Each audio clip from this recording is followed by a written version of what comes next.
And hello guys and welcome back to my YouTube channel mga kapatid. Welcome back sa One Talk PH. At sa video na ito mga kababayan, samahan nyo akong bigyan ng reaksyon itong naging interview, no? Mga clip lang, mga tinanong ni Senator Risa Hontiveros dito kay Mayor Alice Guo mga kapatid. Na kung saan ay talagang para sa akin lang mga kababayan, lantaran pong mga kasinungalingan ito, no, na para maproteksyonan lang yung kanyang totoong pagkakakilanlan, no, nitong ni Mayor Alice Guo. And maging kayo mga kapatid, magugulat kayo dito sa mga sinasagot ni Mayor Alice Guo mga kababayan, dahil parang out of the blue po talaga yung kanyang mga sagot dito sa bawat tanong, no, sa bawat importanteng detalye na tinatanong sa kanya ni Senator Risa Hontiveros. Pero bago ang lahat mga kapatid, huwag kalimutang mag-subscribe at paki-like ang ating video para i-share pa ni YouTube sa iba pang hindi pa nakakapanood. Ito guys, panoorin natin to. Saan po yung bahay ninyo nung ipinanganak kayo? Your Honor, hindi ko na po alam. So, saang homeschool provider naka-connect yung teacher ninyo? Your Honor, hindi ko na po maalala po yung pangalan. Dami na. Okay, medyo nalalabuan ako ng konti sa ganyan. Ngayon, Mayor, napag-alaman din po namin na delayed yung inyong registration of birth. Ilang taon na po kayo nung na-register yung inyong birth? Your Honor, hindi ko pa lang po siya masyado maalala po ngayon. Okay lang, check ko po. Ito guys, no, doon sa nauna nating video, binigyan na natin ng reaction tong part na to, no, kung saan tinanong siya, no, kung, about sa kanyang birth, no. And para kasing napaka-imposible mga kapatid, no, na a-attend ka sa isang hearing at alam mo na kung ano yung mga posibleng itatanong sa yung mga detalye, no? Tapos pagdating sa hearing, ang isasagot mo lang sa mga nagtatanong sa iyo ay hindi mo alam. 'Di ba? Birth mo na 'yan eh, hindi mo alam. Imposible yata 'yun mga kababayan, ano? Halatang pinagloloko tayo ni Mayor Alice Guo, no? Yung mga tanong na 'yan dapat basic na 'yan eh. No? Kasi personal information mo 'yan eh. Basic na basic yan, dapat alam mo yan. Hindi ka na dapat magtatanong yan sa ibang tao. Pero dito mga kapatid, makikita mo talaga na wala eh. Parang takot siyang malaman, no, any details po patungkol sa kanyang sarili. 'Di ba? Ito pa. Oo, please inform us during the hearing. At bakit po delay yung pag-register ng birth nyo? Oh. Sa pagkaalam po kasi namin, and I would request yung confirmation ninyo during the hearing, 17 years old na po kayo nung i-register yung inyong birth. So if you can confirm that during the hearing, tingin ko may halaga malaman bakit. Kung tama yung informasyon namin, bakit at 17 pa lamang ni-register yung birth ninyo? At saan pala po kayo ipinanganak? Sa ospital ba? Sa bahay ba? Sa lying-in clinic ba? Your Honor, ang sinabi po sa akin sa bahay po. 'Di ba? Sa pagkakaalam ko kasi mga kapatid, no? Kahit komadrona lang yung, well, hindi naman kasi tinanong dito mga kababayan, no, kung komadrona ba yung nagpaanak sa nanay niya o personal na doktor. Pero sa tingin ko mga kababayan, makomadrona man yun o madoktor yan, matik yan, may pipirmahan dapat ang doktor niyan. Pagdating sa doktor o komadrona, mayroong pipirmahan yan eh, na related doon sa kanyang birth certificate, no, na magko-confirm sa kanyang kapanganakan, no. Ang problema dito mga kapatid, wala man lang siyang binigay na details, 'di ba? Paano ka nakatakbo bilang isang mayor, no, nang hindi mo alam yung origin, no, at yung date kung kailan ka pinanganak, no, yung nag-attend sa iyo, yung mga ganyang bagay, no? Paano ka nakatakbo ng mayor na hindi mo alam yung mga bagay na 'yan? 'Di ba?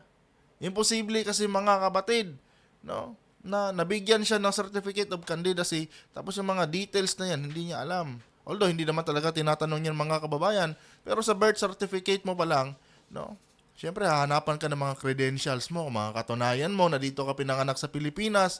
No, imposibleng hindi niya alam yung mga maliliit na detalye na yan, mga kababayan, patungkol sa kanyang kapanganakan. No? Nabubulol pa ako. 'Di ba? Imposible kasi, mga kababayan, at parang halata talaga na pagsisinungaling itong mga pinagsasabi dito ni Mayor Alice Go. No, tuloy pa natin. sa bahay. Saan po yung bahay ninyo nung ipinanganak kayo? Oh. Hindi ko na po, Your Honor, hindi ko na po alam. Nagbabasa ka ba, Mayor, ng birth certificate mo? Di ba? Binabasa mo ba birth certificate mo, Mayor? Yung mga ganyang detalye, hindi mo alam? Ano ka ba, alien? Oh.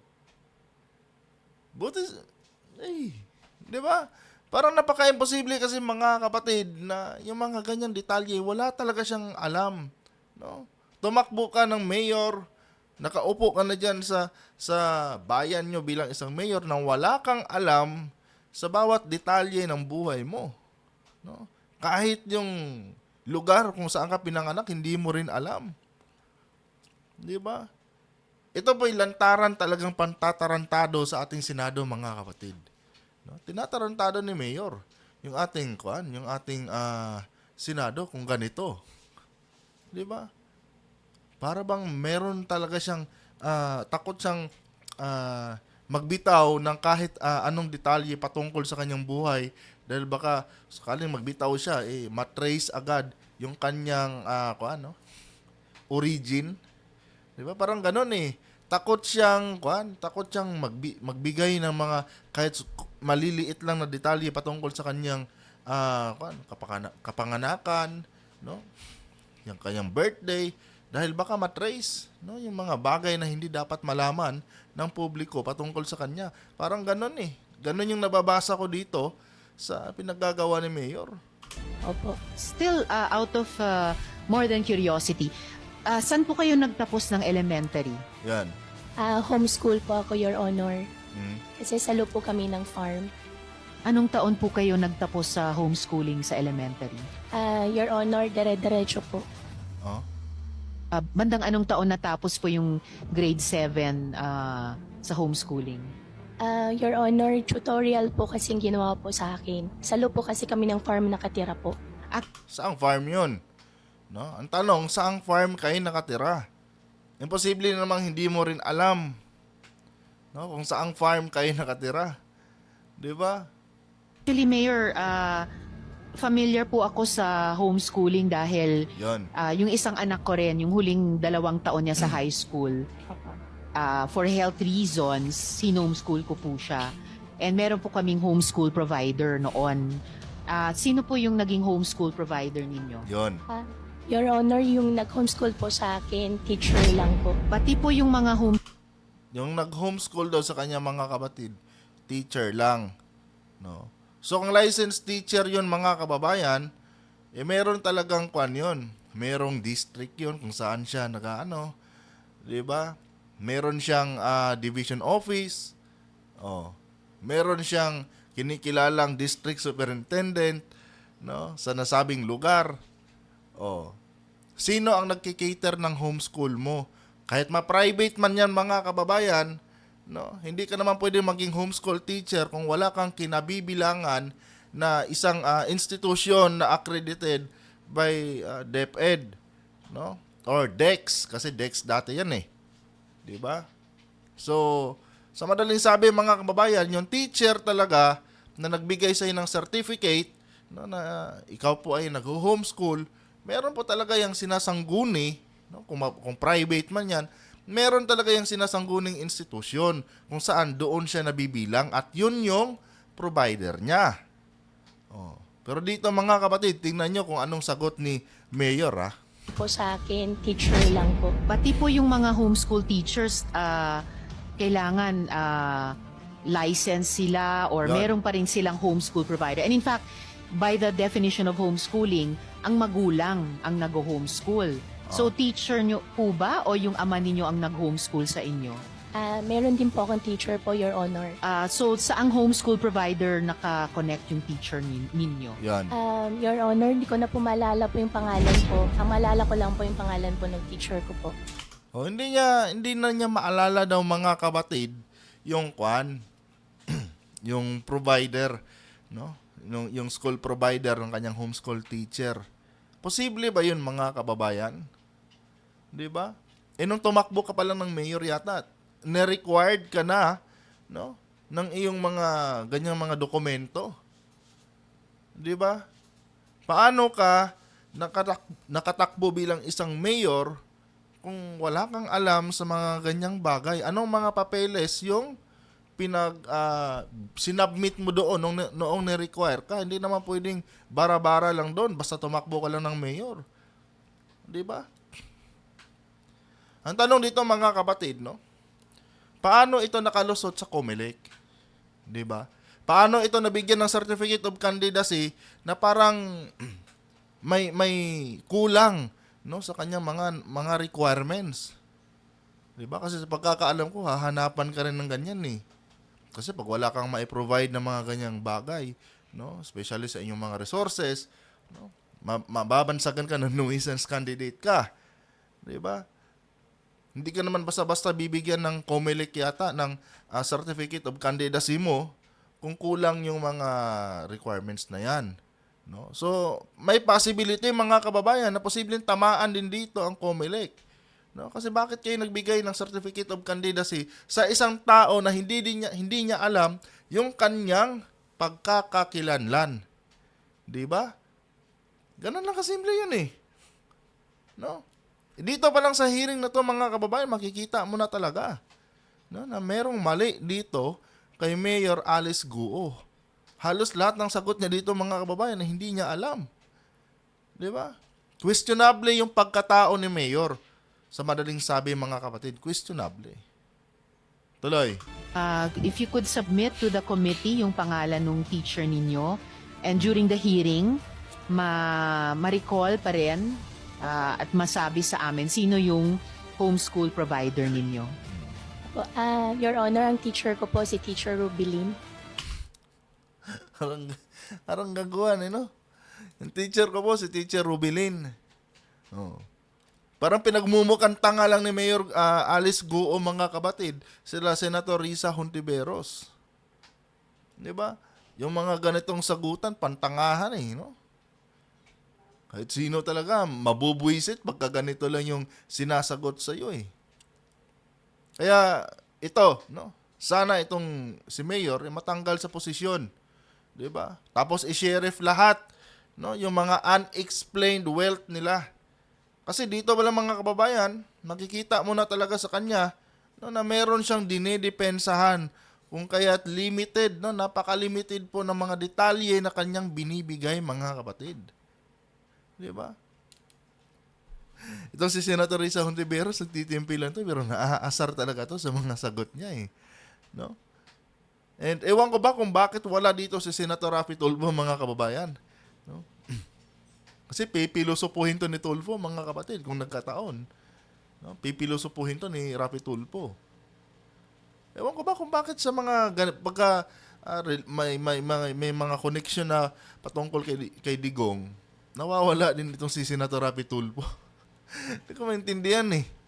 No, bakit wala siya pagka tuwing may mga hearing, no, na kumbaga may pitik, no, patungkol kay Digong, wala siya. Kasi malaking bagay sana yung pagiging bida-bida ni Senator Raffy dito mga kababayan. No? Napakalaking questionable talaga tong pagkatao nito ni Mayor Alice Guo mga kapatid.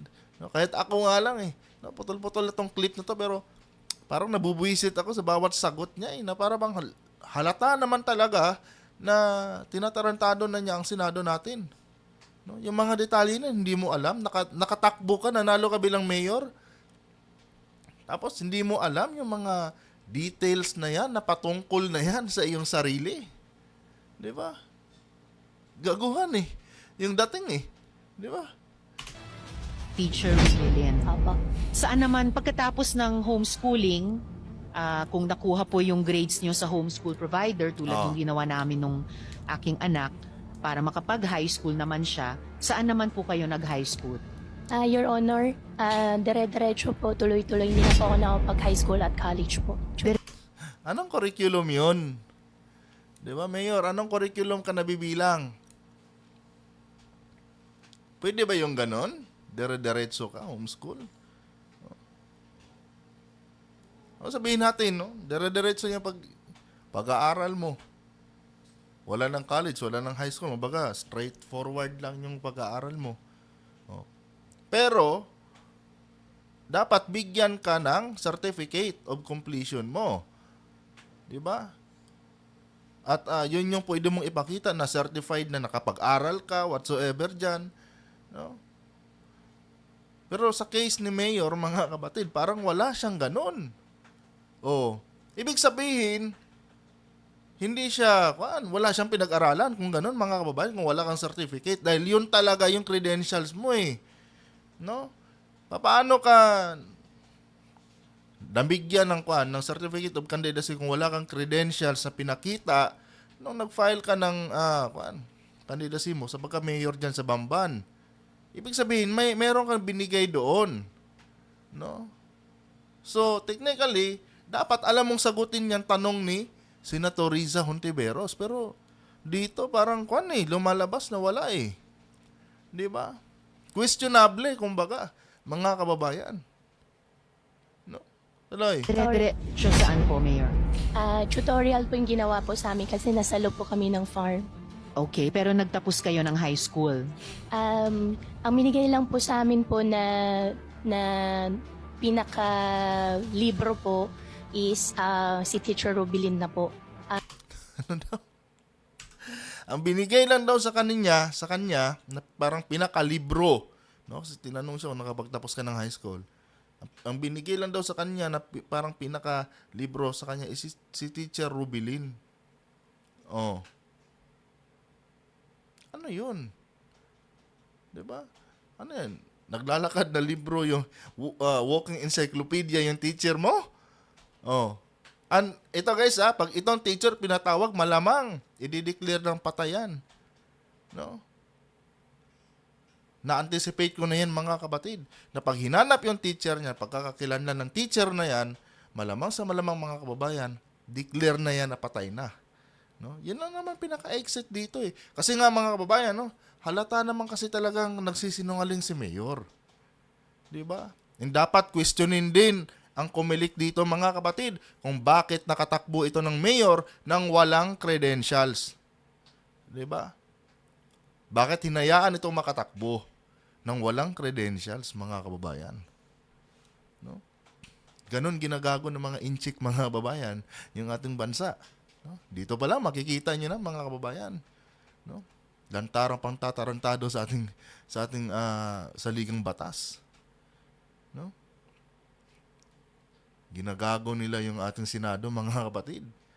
Klarong-klaro eh. Kahit sinong tanungin mong individual dyan, no? Iparinig mo to sa kanila yung mga naging sagot ni Mayor. Kaduda-duda talaga, mga kapatid. No? Kaya dapat, wag talagang tigilan ni Senator Riza Hontiveros ito. Well, si Senator Riza, mga babae, hindi naman nababayaran yan eh. No? Isa po yung dissenting senadora. No? Kahit galit ako niyan dati nung pro Duterte pa ako, pero naniniwala ako. No, nakikita ko na talaga yan na hindi yan basta-basta nababayaran. Kasi ito si Senator Riza, mga kapatid, ayaw ko rin dati ito eh. Nung naniniwala pa ako sa mga katarantaduhan ni former President Duterte eh. No? Kaya nga yung mga ayaw ko dati, yung mga nire-reject ng mga individual dati, mga kapatid, yun na tuloy yung mga pinaniniwalaan ko ngayon. Dahil nagiging consistent sila sa kanilang pinaglalaban eh. No? Samantalang yung mga pinaniniwalaan ko dati, tulad ni Digong, wala na. No? Lumalabas na yung mga baho ngayon. Di ba? Kaya maganda, no, na si Senator Riza humawak nito dahil talagang may patutunguhan to, mga kababayan. At kung mapatunayan man, kasi sigurado ko, mga kapatid, no, para talagang may mali dito kay Mayor eh. Di ba? And ang dami na niyang dininay, ang dami ng kasinungalingan na kanyang pinagsasabi dito, yung involvement pa lang niya doon sa Pogo, No, todo deny siya. Samantalang yung mga dokumento, siya yung tinuturo. 'Di ba? Dapat makulong talaga kung mapatunayang meron mali dito kay Mayor. Kasi marami ng ebidensyang nagtuturo sa kanya patungkol sa kanyang involvement sa mga illegal, no, na gawain tulad ng Pogo. Na kung saan naging naging lungga 'yun ng mga iba't ibang klaseng kriminal na inchik eh. Yung Pogo na yan diyan sa likod ng parang city hall nila diyan sa Bamban, mga babayan. 'Di ba? Dapat pigain talaga nila itong si Mayor ng kumanta ito. 'Di ba? Is si Teacher Rubilin na po. Kung maalala ko po, wala rin po kasi siyang grades. Andun lang po siya sa amin everyday po na Wala daw? Andun lang po. Wala rin po kasi siyang grades. Oh. Andun lang po siya sa amin everyday po na after po ng work, siya po yung nagtuturo po sa akin. Kinilala ba ng DepEd yung pagtapos nyo sa high school sa pag-tutor ni Teacher Rubilin? Your Honor, hindi ko po alam. Oh, 'di ba? Paano hindi mo alam, Mayor? Kasi yung certificate na ibibigay sa ng DepEd, magiging credentials mo 'yan na ito may certificate of completion ako, although homeschooling lang ako, pero ito nabigyan ako, may mga units akong na-earn, no? Kasi gano'n 'yun eh. 'Di ba? At sabihin natin ganito ganyan, or kahit galing man lang sa CHED na ganito, may na-earn akong units kaya qualify ako sa ganitong trabaho. 'Di ba? How come na walang kang ganon, Mayor? No? Paano ka nakatakbo bilang isang alkalde, no, sa Bamban kung wala kang ganong mga credentials? Anong pinakita mo doon? Wala ka ring birth, 'di ba? O sabihin may birth ka, no? Ano yan, binigyan ka lang ng certificate of candidacy base sa iyong muka, na mukhang mayaman ka, parang ganun ba yon? Wala na mga certain requirements, no? Na pwede mong gamitin para patunayan na pwede ka maging mayor dahil meron kang natapos, meron kang, kumbaga may mga achievement ka, di ba? Parang ganun yun eh. And dito nga guys, ganyan sabi ko sa inyo, posibleng tamaan talaga dito ang COMELEC. Dahil bakit binigyan ito ng certificate of candidacy? Dito pa lang sa hearing pala, wala siyang maipakitang mga katibayan patungkol sa kanyang sarili. Oh, paano nangyari yon? 'Di ba? Bakit nakalusot ito? Or baka naman talaga mga kapatid, no, planted siya ng China, no? Para sa mga ganyang negosyo diyan. No, kumbaga, dami lang siya ng bansang China, ginamit lang siya. Instrumento lang siya ng bansang China at baka dinaan lang talaga sa pera na kung kahit nakatakbo ito ng mayor, mga kababayan. 'Di ba? Well, itong opinion ko mga kapatid, personal ko lamang itong opinion at ito yung nagiging opinion ko ngayon kasi nagbabase lang din naman ako sa kanyang mga pinagsasabi dito. And syempre, di natin maiwasan na magkaroon tayo ng paghinala sa kanya. No? May mga hinala tayong mga ganitong mga hokus-pokus na ginawa nila dahil doon talaga nililid yung aking pag-analyze dito sa kanyang pagkatao eh. 'Di ba? Baka nga naman. Oh. Siya yung ginawang dami nitong mga negosyanteng inchik. Oh, sige, maging mayor ka diyan. No? Part siya ng long-term plan ng mga inchik, mga kababayan, no? Kung paano babuyin ang bansang Pilipinas. Ganun lang yun, kasimple mga kapatid. Kasi ganun talaga ang lumalabas dito base sa kanyang mga binibitawang mga sagot dito, mga kababayan. Ever since po, si Teacher Rubilin lang po yung nagturo po sa akin. Pero nung nagtapos kayo sa high school, may diploma kayo? Wala po. Hindi ka tapos. 'Di ba? Wala kang diploma, wala kang certificate of recognition, no? Na galing sa DepEd, ibig sabihin wala kang pinag-aralan, Mayor. No? Wala kang pinag-aralan kung ganon. Or ano pong dokumento na hawak ninyo bilang katibayan ninyo na like any learner na may karapatan na may kung hindi diploma, dokumentong formal na nagsasabing na comply po ninyo na earn nyo yung competencies sa high school? Your Honor, wala po ako nalala po na mayroon pong any records po. Oh, di ba? Wala na. Bistado na mga kapatid, nagsisinungaling si Mayor. Bistado na. Ano yan, binigyan ka ng kwan? Binigyan ka ng COMELEC, ng Certificate of Candidacy mo, nang wala kang credentials, nang hindi nila alam kung may pinag-aralan ka o wala. Di ba? Ano yan, dinala mo lang si teacher mo doon para sabihin na, oh, ito yung mapapatunay na may pinag-aralan ako. Oh, pwede ba yon? Ganon na ba kababa ang standard natin ngayon na kahit wala kang ipakitang certificate ng kahit anong pag-schooling dyan na may anything na magpapatunay sa may pinag-aralan ka kahit wala kang ganon ipakita sa COMELEC, bibigyan ka na ng certificate of candidacy mo. Ganon na ba kababa ang ating COMELEC ngayon mga kapatid? Ganon na ba kababa ang standard natin sa paghirang ng mga leader sa ating bansa na kahit wala kang mga credentials dyan, pwede kang tumakbo sa kahit anong posisyon na gustuhin mo, basta may pera ka. Oh. Kaya sabi ko sa mga kababayan, ang tatamaan din dito, COMELEC. Di ba?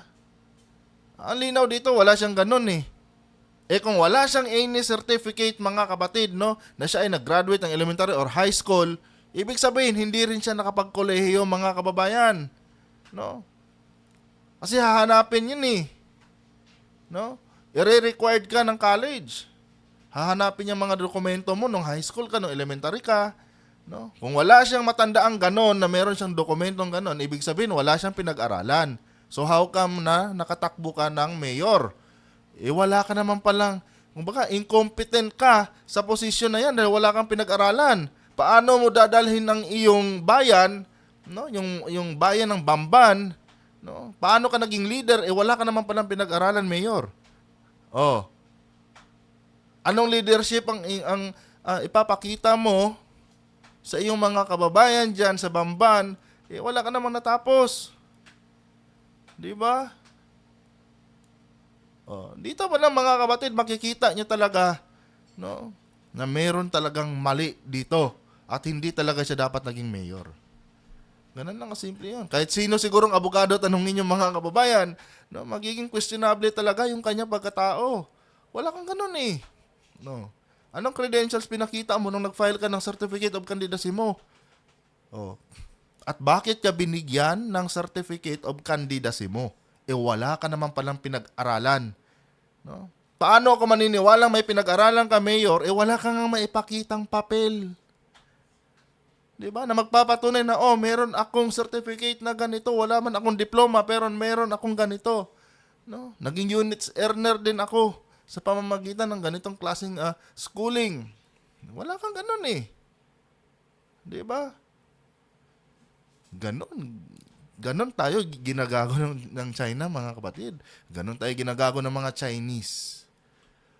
Tapos ngayon, involved pa siya sa mga illegal na pasugalan, no? Itong pogo, na kung saan naging lungga din ng mga kriminal, no? Ng mga hacker, yung property na dati niyang pagmamay-ari or pagmamay-ari pa rin niya magpahanggang ngayon, no?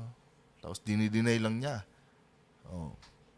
Dapat sisihin ang COMELEC din dito, mga kababayan, no?